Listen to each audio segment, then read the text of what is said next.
A couple, Craig and Sadie, are kissing in their car on the Lover's Bridge. The girl hears a sound outside and asks Craig to take a look.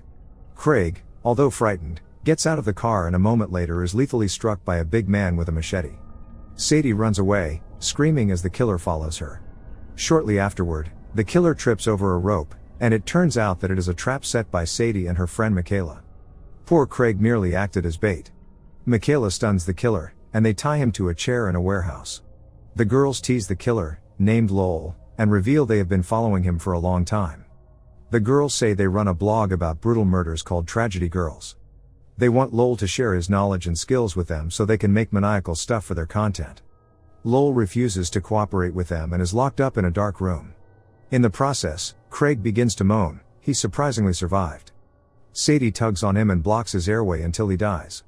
Afterward, they cut him into pieces and threw the pieces of his body into acid. The girls write about Craig on their blog and the next day spread the word that the guy is not missing but most likely killed. Professor Kent invites the sheriff, and he says that Craig most likely ran away from home, and that is the only version he has. Later the girls record another video about Craig's disappearance, pointing out the students' indifference and the sheriff's incompetence. Neither the girls nor Jordan, who is his son, like the sheriff's version. By the way, Jordan is in love with Sadie, and the girl wants to take advantage of him by asking him to edit their videos. But they still have little notoriety, and to get more followers, they decide to commit murders in the name of the killer Lowell. At the same time, they will write about the killings on their blog. After cheerleading practice, the girls notice Toby, Michaela's ex-boyfriend.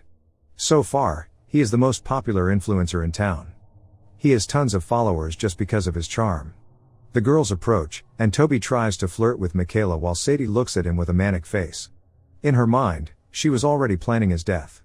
In fact, in the following days, the girls plot how to kill Toby.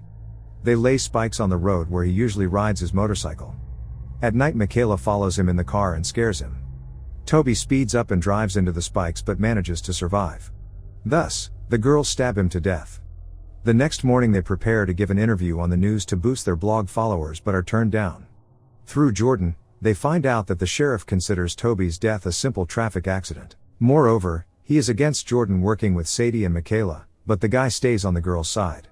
Later, the committee chairman, Sil, suggests canceling the prom to honor the deceased classmates, but the Tragedy Girls don't agree. After that, they go to the showcase where Sil's wooden library model is, the construction for which she hopes to receive a scholarship. The girls decide to end her career and destroy everything. That night, Sil tries to rebuild her artwork with the help of a classmate, who leaves after she screws up a few things. When Sil is left alone, two masked girls enter the workshop and try to scare her. Sil recognizes the shoes of one of the girls and the Tragedy Girls take off their masks. Subsequently, a series of absurd incidents happen that the girls will compare to the movie The Final Destination. They do some terrifying things to avoid letting it be perceived again as an accident. As they tear Sil to pieces, the janitor also arrives, but the dude doesn't look around the room. The girls manage to commit another murder in Lowell's name. They write an article on their blog, which makes them very popular all over town. Even the news reporter who previously turned them down asks for an interview. Jordan approaches Michaela and notices her bloody sneakers, but she covers them up. The article attracted even the sheriff's attention, who says they are jeopardizing the investigation. However, the girls don't intend to stop their blog. Jordan helps his friends make a video of Sil for their performance in front of the school. But their moment of glory is interrupted by a local firefighter, Big L. The big man says he will lead the search for the killer if the police cannot do anything about it. In doing so, he also signs his death warrant. In the evening at the warehouse, Sadie tells Michaela to prepare the poison and leaves. Lowell tries to turn her against Sadie by saying that her friend is just using her. So he offers himself as an expert partner to the girl but fails in this attempt. In the evening, the girls go to the gym, where they catch Big L alone. Michaela enters and tries to flirt with him, after which she accidentally drops his bottle and takes it away to pour poison.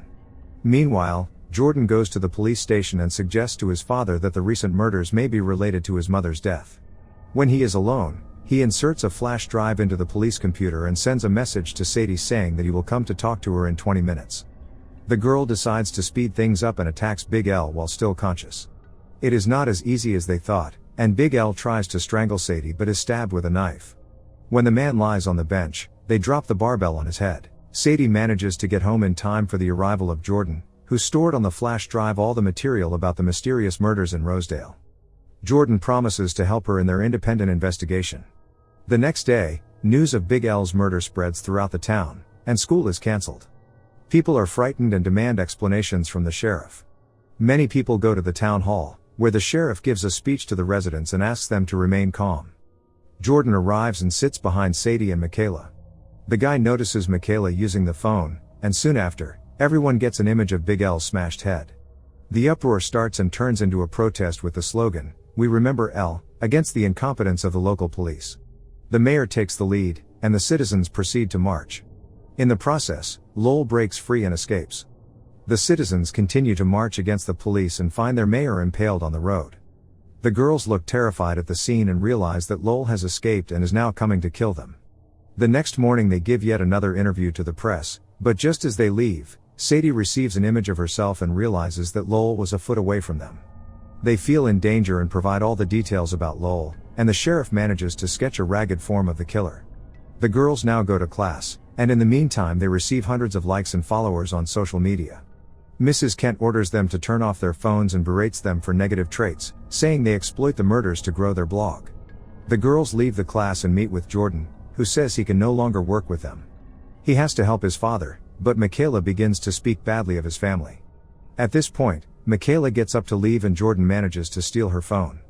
That night Michaela says they have to kill Jordan, but Sadie objects, saying he is harmless. Michaela says Jordan knows too much and begins to be suspicious of him. Also, the girl realizes that her phone is missing and blames Jordan. Sadie is convinced that they must kill him but says she will do it herself. Meanwhile, Jordan has dinner with his father and later receives a message from Sadie telling him that she is outside his door. Jordan takes her into the room while Michaela listens to them through the microphone. Sadie sits on the bed, and prepares to grab the dagger, but Jordan suddenly blurts out all of his suspicions about Michaela. Like the fact that she called her mother's death a murder even though officially it was not, or the blood on her sneakers, the creepy chart from the psychologist, and finally, the unregistered phone he stole from her. All the while, Michaela seethes with rage and can't wait for Sadie to kill him. Jordan begins to talk about all the positive aspects of Sadie and confesses his love. The girl kisses him passionately, but suddenly she hears a noise. Someone knocks on the door, and as soon as Jordan opens it, we see Lowell hitting him with a machete. Lowell and Sadie begin to fight, and Sadie plunges her dagger into the killer's foot. Michaela breaks the window to get the sheriff's attention. Jordan's father wakes up and shoots Lowell. The killer falls out the window, and the sheriff approaches his wounded son. Sadie enters and calls 911 while the sheriff thanks her for saving his son. The next morning he gives her an award for her bravery. Sadie Cunningham says that she will do her best to defend the town of Rosedale. Meanwhile, Michaela is standing in the crowd, jealous because her best friend has received all the accolades. Sadie stops working on the blog and hanging out with Michaela, who enters the gym to talk to Sadie, but the two argue heatedly, and the latter asks her to leave because she no longer needs her. Sadie makes an effort to establish good relationships and starts dating Jordan. Time passes, and prom day finally arrives. Jordan goes to Sadie's house to pick her up, while Michaela dresses up to go to the prom even though she doesn't have a date. During the prom, Sadie and Jordan awkwardly dance together. The girl walks away for a drink and speaks with Mrs. Kent. The teacher admires her change and also tells her that she will put her name forward for a scholarship. Sadie thanks her and returns to Jordan while the principal takes the stage and gives a short speech. The nerdy girl steps forward and announces Jordan and Sadie as prom king and queen. Jordan joyfully gets up and dances with Sadie. Meanwhile, Mrs. Kent goes outside to smoke a cigarette when suddenly Michaela comes up behind her. Lowell also appears and scares her with a machete. Mrs. Kent tries to escape, but Michaela stabs her in the back. Mrs. Kent turns around in agony, and Michaela slits her throat mercilessly. On the other side, Sadie notices Michaela in the crowd and follows her through the school. She finds her in a dark room wearing a pink mask. Jordan follows Sadie and overhears their conversation, in which Michaela reminds her of how they killed Jordan's mother when they were children. Shortly afterward, Lowell also appears, and they both surround Sadie. Just then, Jordan drops the huge wooden board on the murderer and escapes with Sadie. But on their way up the stairs, they are trapped. Lowell pursues them, but instead of attacking them, he turns to Michaela, who eventually kills him with a gun. Jordan confronts Michaela about his mother's murder, and Sadie draws him aside to kiss him. Immediately afterward, she ties the knot around his neck and hangs him with a rope, Then Sadie puts a green mask on her face, and the tragic girls walk off. They set the whole school on fire. Then they sit outside and enjoy their moment as the fire department arrives, and the sheriff watches the entire structure burn with his son inside. In the film's last few moments, we see the enormously happy girls as they bid farewell to their families and ride off to college together.